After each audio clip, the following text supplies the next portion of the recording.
का पूर्व जन्म था उसके दुर्भाग्य की वजह। दानवीर कर्ण पूर्व जन्म में एक असुर था। यही कारण है कि इतना बड़ा धर्मात्मा होने के बाद भी उसका जीवन दुखों से भरा रहा। इसके पीछे कर्ण का पूर्व जन्म जिम्मेदार है। पूर्व जन्म में कर्ण दंभोदर नामक असुर था। वह सूर्य देव का भक्त था। उसने भगवान सूर्य की भीषण तपस्या कर उन्हें प्रसन्न कर लिया था। प्रसन्न होने के बाद सूर्य देव ने प्रकट होकर उससे वरदान मांगने को कहा। दंभोदर ने अमरता का वरदान मांगा।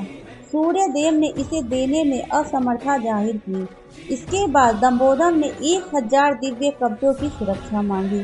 साथ ही यह भी मांगा कि उसका एक कवच भी वही तोड़ सके जिसने 1000 वर्षों की तपस्या की हो, लेकिन कवच को तोड़ते ही वह मृत्यु को प्राप्त हो जाए। सूर्य देव ने उसे यह वरदान दे दिया। वरदान मिलने के बाद सहस्त्र कवच के नाम से जाने जाने लगा। उसने तीनों लोकों पर अत्याचार शुरू कर दिए। दंभोदर के भय से कोई कुछ नहीं कर पाता था। उसी समय ब्रह्मा जी की मूर्ति ने दो दुर्वा तेजस्वी पुत्रों नर और नारायण को जन्म दिया।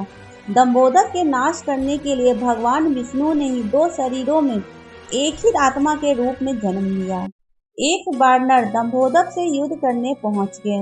नर के बदले नारायण तप कर रहे थे। कई हजारों वर्षों तक चले युद्ध के बाद नर से दंभोदर का कवच तोड़ दिया और खुद मृत्यु को प्राप्त हुए। इसके बाद नारायण आए और उन्होंने मृत संजीवनी मंत्र पढ़कर नर को जीवित कर दिया। फिर नर तप करने लगे और नारायण ने दंभोदर का एक और कवच तोड़ दिया। यह सिलसिला हजारों वर्षों तक चलता रहा और उसके बाद दंभोदर के 999 कवच टूट गए। जब दंभोदर का एक कवच बचा तो वह भागकर सूर्य देव के पास छिप गया। तब नारायण ने शाप दिया कि दंभोदर धरती पर जन्म लेकर अपने पापों का प्रायश्चित करेगा।